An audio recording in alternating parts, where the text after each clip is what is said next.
Así inicia Es Noticia, noticia en profundidad. Un placer acompañarle. Les saluda Tatiana Pérez desde nuestra sede central en Caracas, en Venezuela. 3 temas son noticia durante esta jornada, los vemos a través de titulares. El primero de ellos es Noticia México, país en donde hay rabia, hay dolor. A través de diversas expresiones se repudia el asesinato de 3 estudiantes de cine, identificados la víspera por las autoridades en Jalisco. Esta es la frase, no son 3, somos todos, que sin duda evidencia el hartazgo de la sociedad ante niveles históricos de criminalidad y de impunidad. Tenemos el análisis. Segundo tema que es noticia, Colombia, al Catatumbo no llega la paz pese a que sus pobladores así lo anhelan. La crisis humanitaria en esta región del país es una clara radiografía del conflicto armado interno colombiano que tiene nuevos escenarios. ¿Cuál es el problema de fondo en esta zona? ¿Qué solución tiene el gobierno? ¿Qué exige la población? Lo analizamos. Y tercer tema que es noticia, la ONU en Nueva York. Este martes el NOAL habla por pueblos del mundo ante el organismo hemisférico y lo hace en medio de más tensiones internacionales, de más invasiones, de nuevo auge en la carrera armamentística, y lo hace en la cumbre de alto nivel sobre la consolidación de la paz. Importante escuchar esta voz porque lo analizamos aquí en Noticia. Casi comienza. Bienvenidos, bienvenidas.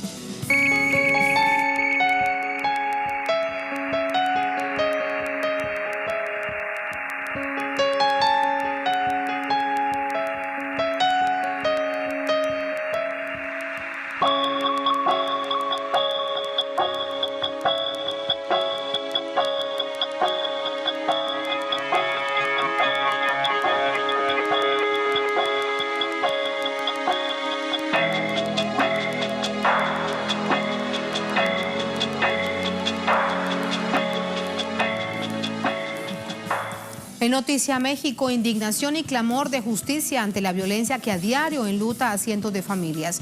Ese es el sentimiento que este martes une al pueblo mexicano. Tras la confirmación del asesinato de los 3 estudiantes de cine desaparecidos en marzo, se critica la eficacia de las autoridades solo en tiempos de campaña electoral. Según las autoridades de Jalisco, los jóvenes Javier Salomón Aceves Gastelum, Jesús Daniel Díaz y Marco Francisco García Ábalos fueron asesinados y disueltos en ácido sulfúrico por el cartel de Jalisco Nueva Generación. Hasta ahora solo se conocía que el día en que fueron capturados, los 3 estudiantes de cine regresaban a sus domicilios tras grabar un cortometraje en una casa en la localidad de Tonalán para un trabajo universitario. Aunque se les pretendió criminalizar, la Fiscalía confirmó que los estudiantes no sabían que la vivienda en la que se encontraban era propiedad de la organización criminal. Tras conocerse la noticia, periodistas, cineastas, actores, políticos y ciudadanía en general condenaron los hechos. Este martes, cientos de estudiantes se fueron a las calles para exigir justicia, mientras que los familiares de los 3 jóvenes manifestaron su indignación y descontento con el desenlace de la investigación. Aseguraron que no se realizaron los procedimientos correspondientes. Las recriminaciones de los mexicanos llegaron hasta los Países Bajos, donde el presidente Enrique Peña Nieto arribó este martes y fue recibido por una protesta en las inmediaciones de La Haya.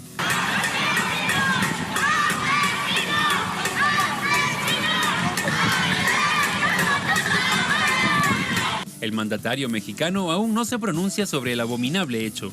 Se tomó el tiempo para pronunciarse en Twitter por las víctimas de un atropellamiento masivo en Canadá, acción que fue fustigada por cientos de usuarios en la red social. A través de la etiqueta "No son 3, somos todos", también recordaron que este no es un caso aislado. Forma parte de los más de 104,000 homicidios ocurridos durante el gobierno de Peña Nieto y de miles de casos que aún esperan por respuesta de la justicia, como los desaparecidos de Ayotzinapa, las masacres de Nochitlán y Xmiquilpan, el incendio de la guardería ABC y las desapariciones forzadas sistemáticas. Además, diversos sectores sociales denunciaron que el rápido hallazgo de los cuerpos de los estudiantes, al igual que el anuncio de la captura del presunto asesino del periodista Javier Valdés, tienen que ver con una estrategia del gobierno en plena campaña electoral. El interés por demostrar la eficacia del sistema judicial en este momento respondería a la polémica generada por el candidato presidencial Andrés Manuel López Obrador con su planteamiento sobre considerar la amnistía para combatir la inseguridad. Propuesta que, según el propio AMLO, ha sido distorsionada por sus oponentes para desprestigiarlo y despojarlo del primer lugar que ocupa en las encuestas. Ese es el panorama en medio de un día de movilizaciones en Ciudad de México, la capital, y también en Jalisco. De esto le preguntamos cómo finalizó la jornada a Eduardo Martínez, nuestro corresponsal permanente. Eduardo, muy buenas noches, buenas tardes para ti, adelante. ¿Qué tal, Tatiana? Un gusto saludarte, un gusto estar con el auditorio de Es Noticia. Pues sí, en la capital mexicana ha concluido esta movilización que partió desde el Ángel de la Independencia hacia la Secretaría de Gobernación, donde una comisión de estudiantes de cine ingresó a las oficinas de este organismo gubernamental para entregar una serie de demandas, y ellos han dicho que estarán ya planificando un pliego petitorio más formal en donde estén incluidas las distintas escuelas de cine y comunicación, y donde se genere también un plan de seguridad para los estudiantes. Y es que, Tatiana, lo que han dicho los manifestantes, los estudiantes que el día de hoy estuvieron movilizándose por el centro de la capital mexicana, es que estos 3 jóvenes que fueron asesinados estaban realizando lo que ellos habitualmente hacen. Tienen que ir hacia un lugar para poder estudiar el terreno o poder buscar las historias que quieren documentar, y a partir de ello realizar el trabajo escolar o el trabajo que pretenden realizar como cineastas. Sin embargo, dicen, hay algunos lugares en este país donde ya no se puede transitar, en donde ya no se puede estar, porque pueden ocurrir cosas como esta. Tatiana, además de la movilización que se registró en la capital mexicana, en estos momentos todavía hay una movilización en el estado de Jalisco, específicamente en la capital, en la ciudad de Guadalajara, donde también se están movilizando los estudiantes para solidarizarse con las familias de estos jóvenes y para exigir a las autoridades que haya un esclarecimiento puntual de lo que ocurrió con estos jóvenes. Hasta este momento, el gobernador Aristóteles Sandoval ha señalado que se trata de una confusión que pudieron tener integrantes del cártel Jalisco Nueva Generación, quienes ahora mismo se están disputando la plaza con otro grupo, una nueva célula de narcotráfico que ha surgido en esa parte del occidente de México y que es conocido como el cártel Nueva Plaza. Ellos habrían tenido esta confusión y habrían asesinado a los jóvenes al pensar que eran parte de este nuevo cártel. Sin embargo, pues esa explicación o ese resultado de las investigaciones no ha dejado satisfechos a muchas personas y sobre todo a los familiares, quienes han pedido que se haga más a fondo, sobre todo para saber y determinar el carácter genético de las pruebas que la Fiscalía del Estado ha dicho tiene para poder comprobar que estos hechos ocurrieron de esta manera. Eduardo, y además de esta hipótesis, ¿hay otra directamente relacionada con la campaña electoral, con tiempos de contienda por la primera magistratura del país? Cuéntanos también de ello. Así es, lo que ha habido, por ejemplo, en este momento ha sido una demanda de no politizar los asuntos de lo que está ocurriendo con la inseguridad y la violencia en México. Los que el día de hoy rechazaron la violencia han señalado que no se debe de meter al asunto electoral esos temas, porque se trata de temas muy sensibles y que afectan directamente a las familias de quienes han resultado víctimas. Y es que, Tatiana, el tema de la violencia ha sido uno de los ejes principales también de las campañas electorales. No se puede dejar de lado lo que ha ocurrido, pero también ha habido quienes han señalado el uso electorero, como se dice acá, de esta tragedia, sobre todo cuando se habla de las distintas posturas que tienen los candidatos respecto a cómo se debe resolver el problema de la violencia en este país. Por un lado está la propuesta que ha hecho el candidato de la izquierda, Andrés Manuel López Obrador, quien ha señalado que se debe de explorar cualquier posibilidad con el objetivo de buscar la paz en el país. Él ha propuesto una amnistía, pero ha dicho que se debe de involucrar a los distintos sectores y, por supuesto, tomar en cuenta a las víctimas. Sin embargo, sus contrincantes, como el oficialista José Antonio Meade y el de la coalición por México al frente, Ricardo Anaya, han interpretado esta propuesta de Andrés Manuel López Obrador como una especie de indulto o perdón a los delincuentes. Y esta situación ha colocado a la población en una especie de confusión, quien ahora mismo a través de muchos mensajes está recibiendo la información de que Andrés Manuel López Obrador pretende sacar a las calles a los narcotraficantes, lo cual ya ha sido rechazado en distintas ocasiones, tanto por el propio candidato como su equipo de campaña. Así la situación en medio de este tema electoral, que ahora mismo está dejando de lado también la situación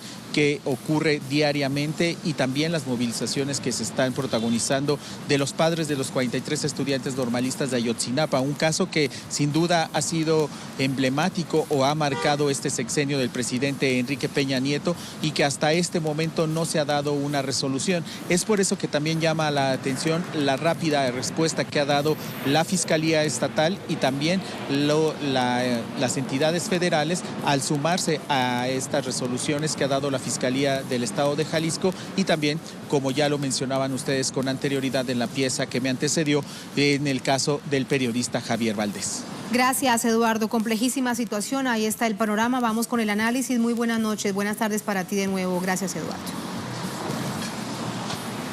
Buenas noches. Muy buenas noches. Allí teníamos a nuestro corresponsal permanente desde Ciudad de México. Vamos con el análisis. Para ello nos acompaña Adrián Ramírez, presidente de la Liga Mexicana de Derechos Humanos. También está desde el DF. Adrián, buenas noches. Bienvenido a Noticia de Telesur. Buenas noches, Tatiana, amigos de Noticia. Quiero preguntarte primero acerca de especialmente el asesinato y la forma en cómo se evidencia este nivel tan doloroso de muerte de los 3 jóvenes. Es que además de que las personas mueren producto de esta situación de criminalidad generalizada en el país, hay que entender que la forma también es un mensaje. Sí, bueno, pues es muy lamentable y para las familias de Javier, de Jesús y de Marco, pues nuestro abrazo solidario. Nos sumamos a los miles y miles de familiares que han perdido la vida y han sido desaparecidos en esta injusta guerra. Sí, es un modelo. Aquí lo que es muy importante rescatar, Tatiana, que estos no son hechos ni casuales, ni circunstanciales, ni equivocaciones.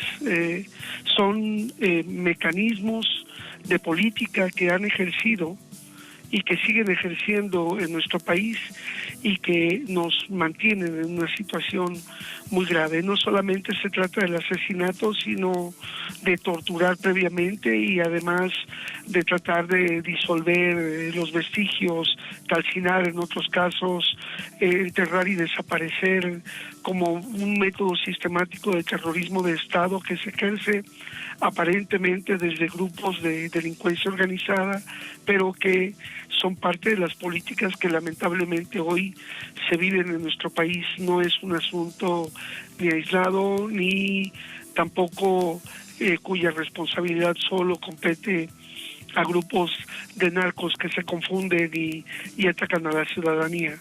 Tampoco, Adrián, es casual la celeridad con la que actuó la Fiscalía de Jalisco, teniendo en cuenta, digamos, un hecho emblemático del que nos estaba recordando nuestro corresponsal Eduardo Martínez, la desaparición de los estudiantes de Ayotzinapa.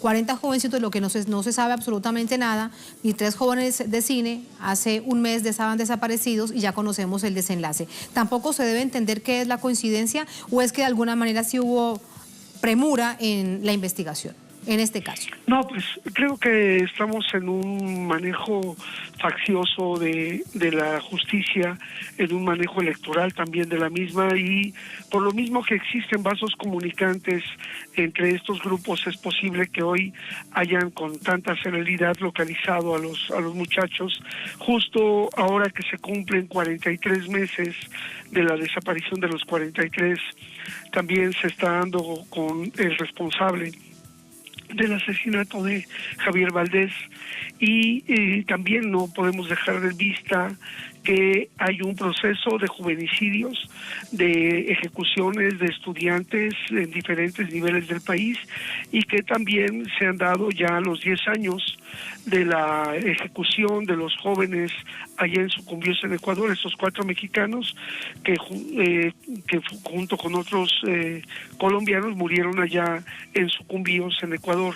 Este proceso de atacar de manera sistemática a los jóvenes lo estamos viviendo con tantos homicidios y bueno, es parte de este modelo de aplicación de una guerra integral que fundamentalmente es hacia los jóvenes, a quienes está determinando hoy que el bono demográfico debiera permitir que los jóvenes tuvieran Adrián, pero ¿por qué? Trabajo. ¿Por qué contra los jóvenes? Incluso no estamos hablando de jóvenes miembros de organizaciones sociales, sino jóvenes estudiantes que en varias oportunidades hemos visto, como en este caso de los cineastas, que estaban realizando sus tareas propias de la universidad. ¿Qué pasa con los jóvenes para tratar de entender por qué este fenómeno? Bueno, el fenómeno es explicable debido a que México cambió sus políticas de trasiego de las drogas y se convirtió en un país consumidor.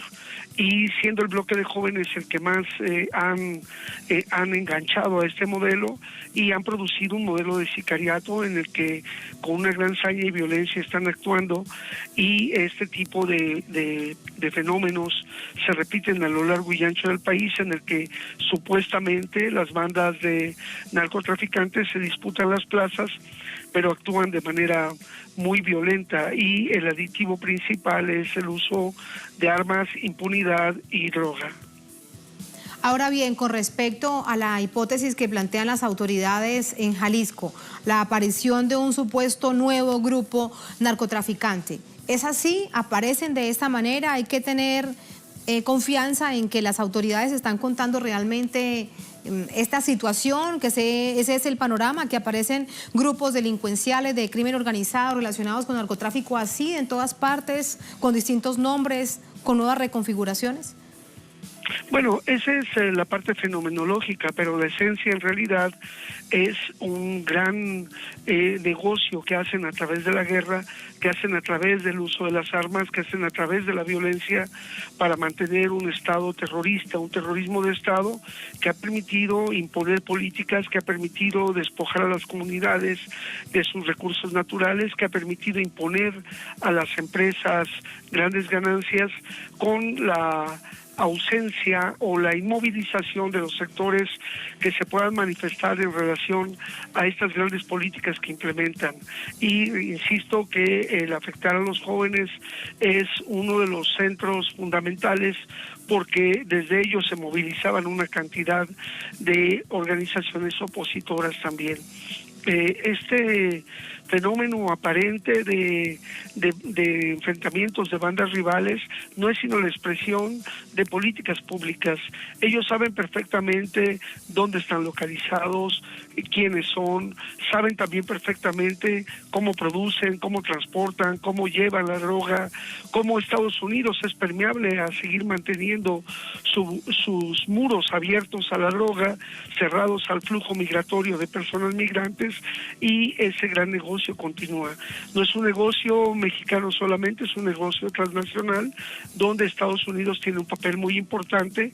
Y insisto, mientras nosotros hablamos de un muro infranqueable que trata de producir Donald Trump, existe un filtro muy poroso en todas las fronteras que permiten el trasiego de las drogas, el paso de ella, y por lo tanto sigue siendo un gran negocio rentable que permite incluso fortalecer y con ello desestabilizar economías, países, imponer políticas de control migratorio, como lo hace Estados Unidos con respecto al tema mexicano. No perdamos de vista esa situación, ni tampoco cómo el Estado mexicano y el Estado norteamericano han mantenido la posibilidad de que se sigan haciendo negocios con este tipo de fenómenos, con esta violencia estructural, claro, que justifica este endurecimiento de políticas migratorias y económicas. Con un Estados Unidos, es la primera nación en el mundo, la más consumidora no solamente de cocaína, sino de otro tipo de drogas, anfetaminas, etcétera, etcétera, la primera en el mundo, y eso también tiene mucho que ver con la explicación que nos estás dando, que de hecho es parte de la explicación fundamental. Me queda algo para preguntarte y despedirte, Adrián, de lo que me estabas hablando al inicio de nuestra conversación.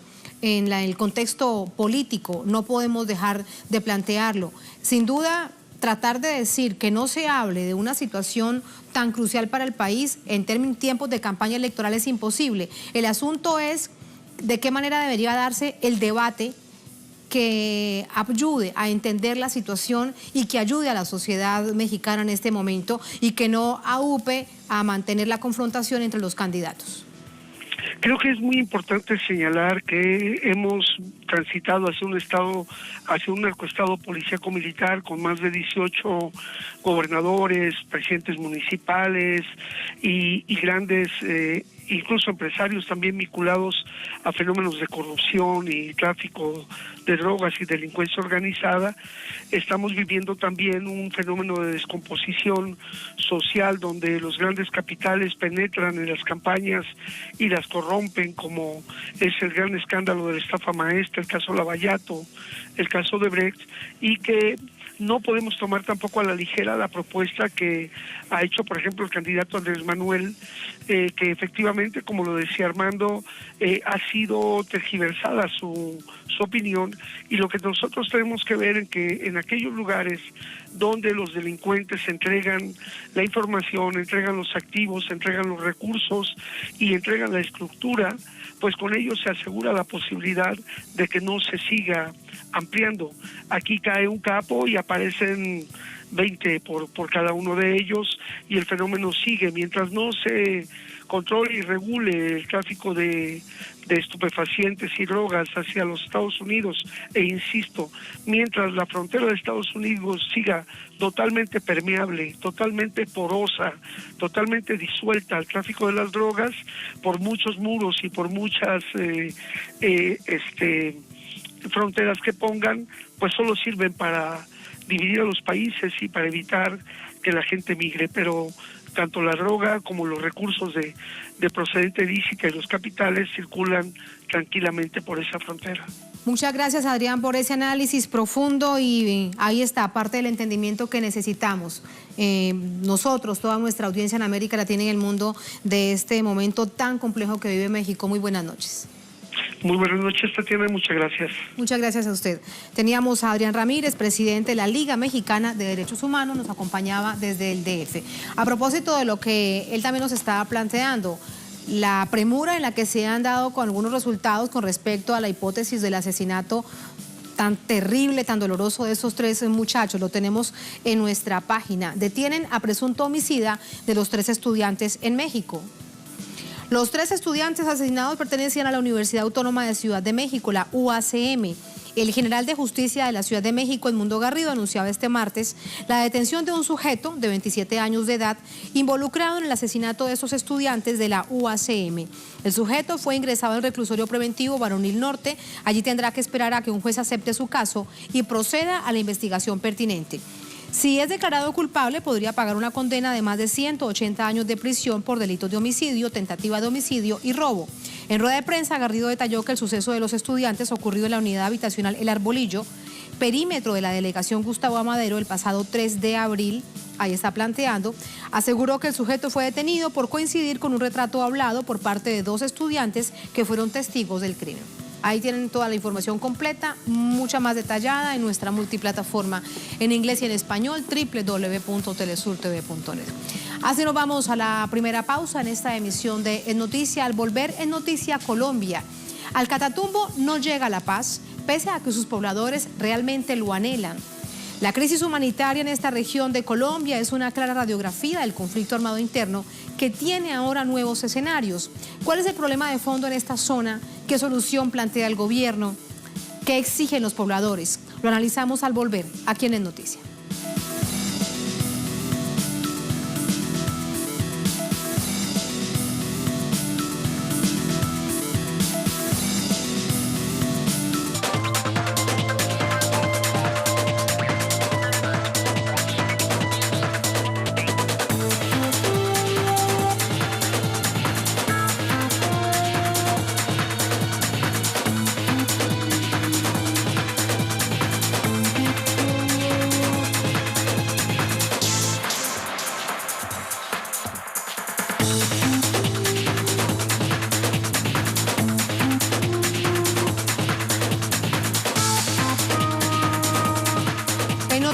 Colombia, tras el decreto de un paro armado anunciado la semana anterior por el grupo armado EPL en la región del Catatumbo, en norte de Santander, en Colombia, se encuentra en un momento muy complejo, paralizada. La disputa territorial con el Ejército de Liberación Nacional, el ELN, ha generado fuertes enfrentamientos y esto trae como consecuencia una crisis social y humanitaria en la zona. Aquí tenemos detalles.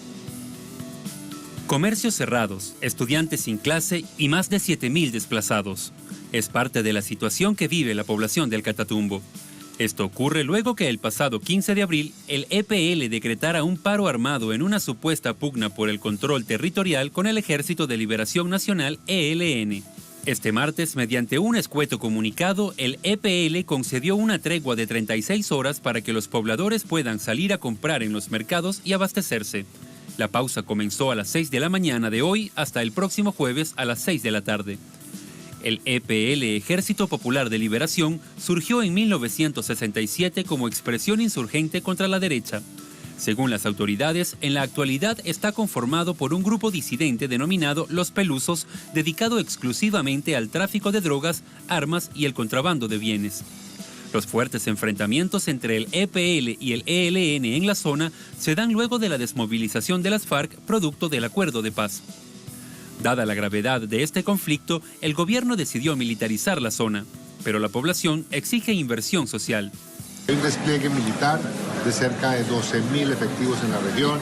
Hay una serie de medidas concretas, corredor humanitario, caravanas de seguridad del transporte y los cascos municipales. Las áreas urbanas de los municipios ya cuentan con una presencia militar, policial, que nosotros estimamos irá rescatando la confianza de los ciudadanos. El Catatumbo es una región formada por varios municipios localizada al nororiente de Colombia en el departamento norte de Santander.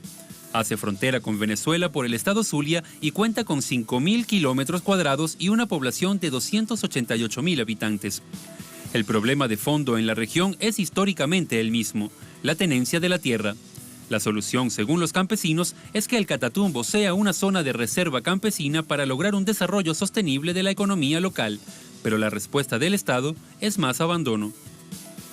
¿Y cuál es la situación durante esta jornada? ¿Cómo finaliza este día de tregua en ese paro armado del EPL, como se ha dicho aquí en el informe? Le preguntamos a José Manuel Jiménez desde Bogotá, nuestro corresponsal permanente. Hola José, buenas noches, adelante.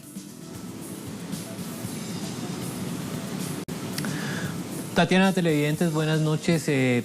Una tensa calma siguen viviendo los pobladores del Catatumbo, como lo decíamos en el informe. Son 7.000 habitantes desplazados en los últimos días debido a los enfrentamientos entre estos dos grupos armados, entre el EPL y la guerrilla del ELN. La población pide que se cumplan los acuerdos firmados entre el gobierno colombiano y los líderes campesinos de esta región en el 2013. Recordémosle a los televidentes que ese año hubo un paro campesino de más de 50 días en esta región, exigiendo inversión social, exigiendo inversión en salud, exigiendo inversión en educación, en infraestructura. Hasta el momento, como lo han denunciado algunos líderes, esos acuerdos no se han cumplido por parte del gobierno nacional y se presenta de nuevo esta situación de conflicto armado en esta región del país. También recordémosle a los televidentes que esta región fue azotada, fue duramente golpeada por el paramilitarismo en años anteriores. Ahora, se le había anunciado al gobierno nacional que luego de la desmovilización, o la firma mejor, del acuerdo de paz entre las FARC y el gobierno nacional, el gobierno debería hacer presencia en las diferentes regiones del país donde las FARC hacían control territorial. Esto no ha sucedido, según los investigadores, según los analistas. Esto el gobierno nacional no se lo tomó en serio y por eso estamos viendo este reflejo en el Catatumbo, pero también se está viendo ese reflejo en el Urabá antioqueño, en el Bajo Cauca, en Tumaco. Es decir, el gobierno nacional dejó en vilo esa protección de la comunidad en general, de los pobladores en general, y no hizo presencia estatal de diferentes formas, no solo militar, como lo ha anunciado el vicepresidente de la República, Óscar Naranjo. Los habitantes del Catatumbo dicen, es que la solución no es militar, la solución es realmente invertir en la región, mover toda la maquinaria del Estado para crear unas nuevas soluciones productivas y tener realmente un desarrollo tranquilo y una región en paz. Y eso también le están exigiendo a estos dos grupos armados, que de una vez por todas dejen a la población tranquila, dejen a su región en paz, luego de tantos años de violencia, de tantos años de guerra, de tantos desplazamientos y también de tantos muertos que han colocado los catatumberos en este conflicto armado, Tatiana. 7.000 desplazados reportan las autoridades locales, en particular el gobernador de Norte de Santander. ¿Se sabe específicamente en qué lugares están, cuál es su situación, qué solución en términos de trabajo humanitario, de acción humanitaria inmediata ofrecen las autoridades?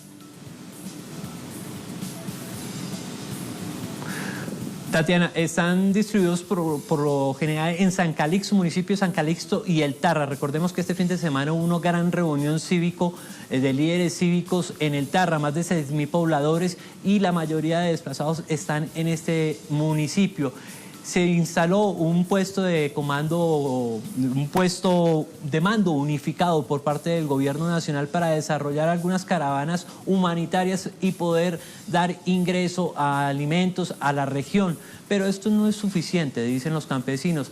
Debe haber una acción más compleja, más de fondo para el Catatumbo y no simplemente, como lo han dicho algunos pobladores, paños de agua tibia durante estos días. Están preguntándose, bueno, ¿qué va a pasar a partir del jueves cuando se venza ese plazo que ha dado el EPL de una suspensión de ese paro armado? Recordemos que esta región nunca había vivido un paro armado indefinido como lo ha decretado el EPL. Se vivían paros armados, pero siempre tanto las FARC o la guerrilla del ELN daban un tiempo limitado de 2 días, 3 días, 4 días, pero este paro no se había visto en la región y realmente preocupa a los pobladores. Esto también afecta, además de la dinámica diaria de los pobladores a nivel de salud y economía y educación, va a afectar directamente el desarrollo de las elecciones que está a menos de 30 días. Ninguna autoridad hasta el momento puede garantizar ese derecho a ejercer el voto en esta región de Catatumbo y tampoco se ha visto un anuncio por parte del EPL o del ELN de cesar acciones militares y armadas en esta región durante esta época electoral, Tatiana.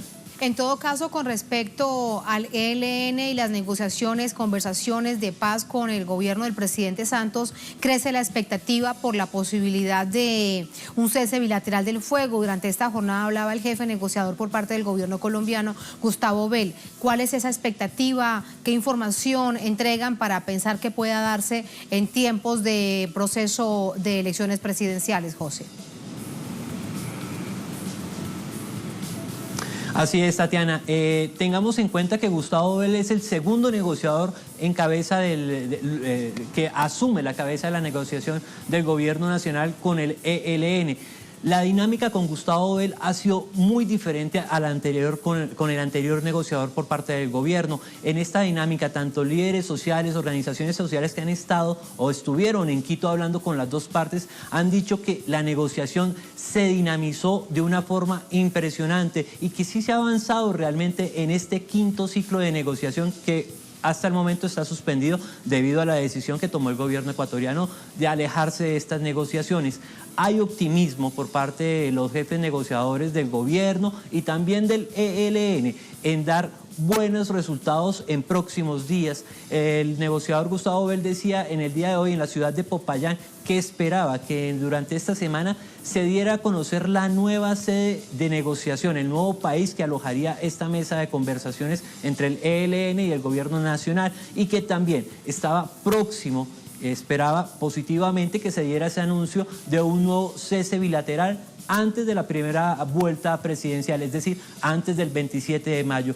Pero definitivamente esta negociación ha tomado un ritmo diferente. Simplemente que lo que ocurrió la semana pasada con la decisión de Ecuador trastocó un poco la dinámica, pero hay avances y esperan dar esas buenas noticias en los próximos días a los colombianos y así también asegurar a futuro que el nuevo gobierno que se instale en Colombia luego de las elecciones continúe con esa negociación, Tatiana. Así las cosas. Gracias por entregarnos este panorama, José. Muy buenas noches. Buenas noches. Muy buenas noches. Así nos vamos a la segunda, última pausa en esta emisión de Es Noticia. Al volver, es noticia la ONU, la Organización de Naciones Unidas con su sede en Nueva York. Este martes, el NOAL habla por pueblos del mundo ante este organismo hemisférico. Lo hace en medio de más tensiones internacionales, de más invasiones, de un nuevo auge en la carrera armamentística. Y lo hace en la cumbre de alto nivel sobre consolidación y sostenibilidad de la paz mundial. Tenemos información, tenemos el análisis al volver. Aquí en La Noticia ya venimos.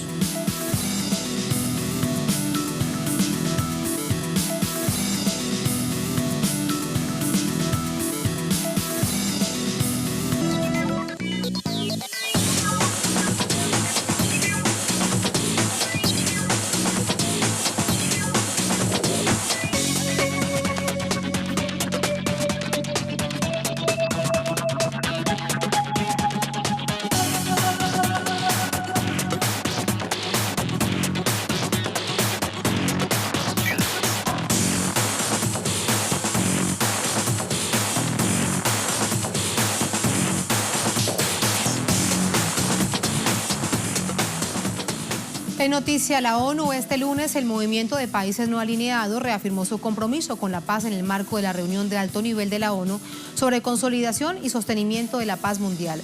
En nombre de los 120 países miembros de este bloque, el canciller de Venezuela, Jorge Arriaza, aseguró que la integración es un elemento clave para la consolidación de la estabilidad mundial.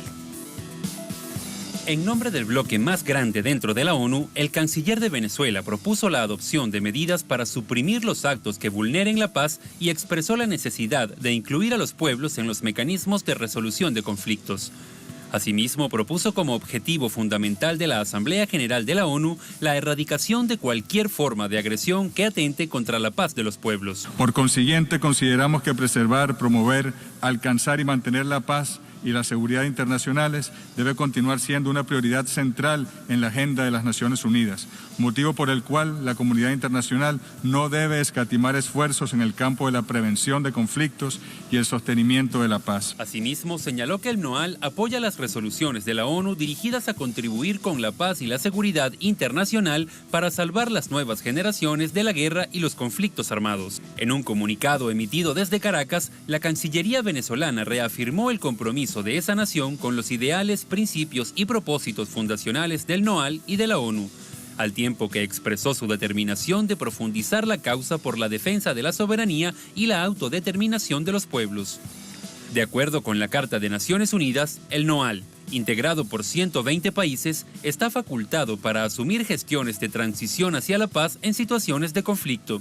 Sin embargo, el Consejo de Seguridad, integrado por solo 5 naciones en calidad de miembros permanentes, es la instancia que determina cuándo y dónde se debe desplegar una operación militar bajo la premisa del sostenimiento de la paz. Sin embargo, su eficacia es severamente cuestionada. En repetidas ocasiones, Estados Unidos y sus aliados han emprendido invasiones militares pasando por encima de su autoridad internacional.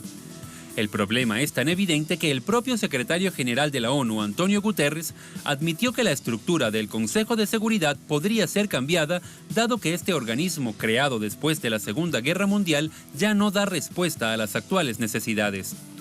En estas declaraciones ofrecidas a medios internacionales, Guterres expresó también que a pesar de las diferencias de forma, no hay duda que el mundo ha vuelto a una guerra fría. El diplomático explicó que aunque Estados Unidos y Rusia ya no se disputan la hegemonía internacional, en la actualidad no existen mecanismos de diálogo y control como los establecidos en tiempos de la Unión Soviética para evitar la escalada de la confrontación. La mayor parte de los países miembros del Consejo de Seguridad coinciden en que es necesaria una reforma de las Naciones Unidas. Sin embargo, ni en forma ni en contenido hay acuerdo cercano. Más información de cómo finalizó esta jornada con Karina Cartagena desde Nueva York. Karina, adelante, buenas noches. ¿Qué tal? Muy buenas noches, saludos desde Nueva York con un llamado a reflexionar sobre los conflictos en las diferentes regiones del mundo y los desafíos que estos representan para la comunidad internacional.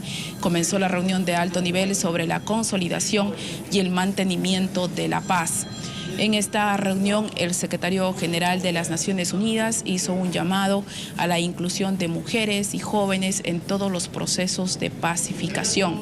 La reunión contó con la presencia de jefes de Estado y delegaciones de más de 120 países. En representación del grupo de países no alineados, intervino el canciller de Venezuela, quien abogó por el multilateralismo para encarar las amenazas a la paz mundial. Por su parte, el presidente presidente de Colombia, Juan Manuel Santos, pidió cambiar la estrategia mundial para superar el problema de las drogas, mientras el canciller de Irán convocó a crear una red de seguridad en la región del Medio Oriente para cambiar así a un nuevo paradigma, dicho, basado en la unión de fuerzas. Las Naciones Unidas destaca la importancia de prevenir los conflictos, ya que en los últimos años la comunidad internacional ha gastado 233.000 millones de dólares en respuesta humanitaria, mantenimiento de la paz y acogida de refugiados. Muchas gracias, Karina. Esto es parte del balance de esta primera jornada. Así nos vamos al análisis. Para ello nos acompaña Fernando Bello. Él es director de la Embajada de Derechos Humanos en Venezuela, analista sobre el papel de organismos internacionales en el mundo. Bienvenido, Fernando. Buenas noches. ¿Cómo está? Bien, gracias. Nos preguntamos, y en este tiempo de tanto nivel belicista, si urge hablar de paz, y vemos cómo el NOAL habla en nombre de 120 países y de los pueblos que representa. Hoy por hoy, esto, ¿de qué manera se recibe? ¿El mensaje realmente cala en las potencias mundiales? Sí, en esta participación histórica que ha tenido nuestro canciller en representación del movimiento de los no alineados, a propósito incluso de la conmemoración de los 63 años de esta conferencia afroasiática, que es el antecedente más remoto del movimiento de los no alineados, 24 de abril, se destaca, digamos, la relevancia en su discurso de la necesidad de refundar propiamente este organismo multilateral, en el caso de las Naciones Unidas, tal cual lo destacaba hace un momento la cita del secretario general de la ONU, y sobre todo la necesidad imperante de que prime en cada uno de los conflictos internacionales, primen los buenos oficios, prime el principio de la buena fe para la resolución de estos conflictos. Nosotros vemos cómo en dicho discurso nuestro canciller incluso destacaba la necesidad de ir a las causas que originan estos actos de agresión a nivel internacional o de los conflictos internacionales, porque no es necesario mitigar los conflictos internacionales, sino conocer propiamente las causas que los originan. Y cuando nosotros vamos a nuestra historia, a la historia reciente de la humanidad, y vemos quiénes son los que han ocasionado todos estos grandes problemas, pues sabemos que sale a relucir lo que es la arrogancia imperial, quienes en este caso... Pero es que ese es un punto. Estados Unidos. Son 120 naciones que hacen parte del NOAL. 120 naciones de distintos continentes, unas muy fuertes, otras en proceso de desarrollo con sus propios procesos. Pero parece que no resulta suficiente porque Estados Unidos sigue intentando ver el mundo de una manera unipolar. Por eso muchos se preguntan qué tanto músculo pueden tener las organizaciones, incluso esta del NOAL, que es la más grande dentro del concierto de Naciones Unidas. Sí, se destaca la multilateralidad. Cuando nuestro canciller en su discurso asume como estandarte el fomento de la multilateralidad, es porque es necesario de que sobre la base de ese consenso de la comunidad internacional se pueda hacer frente ante esas posiciones autárquicas de una potencia determinada o de alguna alianza de potencias que hacen ver, como en los momentos que originaron la creación del propio bloque de Naciones Unidas, como el caso de la Guerra Fría, porque existía para aquel entonces, se generaba la presencia de dos grandes potencias, que era la URSS y lo que era Estados Unidos. Ahora hoy día nosotros destacamos sobre la base del multilateralismo de que las relaciones deben persistir sobre la base de un mundo multipolar, es decir, esas relaciones deben darse entre iguales en reconocimiento de que pueden existir estrategias desde la propia comunidad internacional, pero desde distintos polos, no desde un polo determinado, en este caso por el gobierno de los Estados Unidos de Norteamérica y sus imposiciones. La situación es tan grave que el propio secretario general de la ONU lo reconoce. Estamos ante un nuevo episodio, con distintas formas, pero un nuevo episodio de Guerra Fría. ¿Esto qué debe significar para la humanidad? Nosotros vemos con preocupación, sobre todo cuando revisamos las cartas de las Naciones Unidas, vemos sus principios y propósitos, que fomentan y que fortalecen, así es, que fomentan la paz. ¿En cuántas décadas? Correcto, vemos con preocupación de que estas potencias que constituyen el Consejo de Seguridad de Naciones Unidas no respetan, y en específico el gobierno de los Estados Unidos, con sus aliados en Europa, como lo es Francia y Gran Bretaña, no respetan la voluntad, en este caso, del órgano más grande que tiene el propio bloque de Naciones Unidas, que es la Asamblea General, la Asamblea de Estados. No respeta la voluntad de que sí se orienta hacia el camino de la paz y que pide de que sea el diálogo y el establecimiento de los procedimientos diplomáticos habituales para la solución de los conflictos existentes, no ir directamente digamos, a la solución bélica, como recientemente se efectuó contra el hermano pueblo de Siria. Contra Siria, es que es un momento de profundos desafíos. El mundo está en un clarísimo retroceso. ¿Para qué sirve entonces todo lo que sucedió en la Segunda Guerra Mundial? Tantas luchas, tantas muertes, tantos sacrificios. Nace Naciones Unidas, se crean los principios, el derecho internacional, pero nada de esto parece que realmente funciona. Y allí, en ese contexto, incluso el Consejo de Seguridad de Naciones Unidas, el propio Guterres decía, hay que pensar en una reestructuración. ¿El asunto es de forma, el asunto es de fondo? ¿Cómo lo ves? Cuando hablamos del fondo es en lo que respecta a la refundación. Esa refundación debe darse en lo que respecta a la estructura de las Naciones Unidas. Cuando hablamos de refundación debemos ir por la cabeza. Cuando hablamos de la cabeza es del Consejo de Seguridad. Ese Consejo de Seguridad que está constituido por las 5 potencias como órganos permanentes, y hoy día que se dio como para mantener el silencio de la comunidad internacional 10 escaños más que son los no permanentes, 10 Estados miembros que no permanentes. Que van itinerantes en ese consejo, y que actualmente son 15 Estados miembros de Naciones Unidas quienes lo constituyen, pero que solo 5 son los que tienen el derecho a veto. 5. Ese derecho a veto que es ahora, hoy en día, por fortuna, en algunos casos, particularmente Siria, hay 2 naciones que tienen derecho a veto, que han logrado contener de alguna manera todo lo que se imaginaba que podía ser Estados Unidos y sus aliados. También esto hay que verlo, en qué momento sirve, en qué momento no funciona el derecho al veto en términos de protección de los pueblos. Correcto. Puede existir la voluntad al menos de una potencia, la que constituye el Consejo de Seguridad, para que a través de ese derecho al veto pueda tomar una decisión o adoptar una decisión a favor o en contra de la comunidad internacional. Sin embargo, debemos propender desde la sabiduría de los pueblos a efectuar las recomendaciones a nuestros gobernantes para que se concrete esa refundación necesaria en el marco de las Naciones Unidas.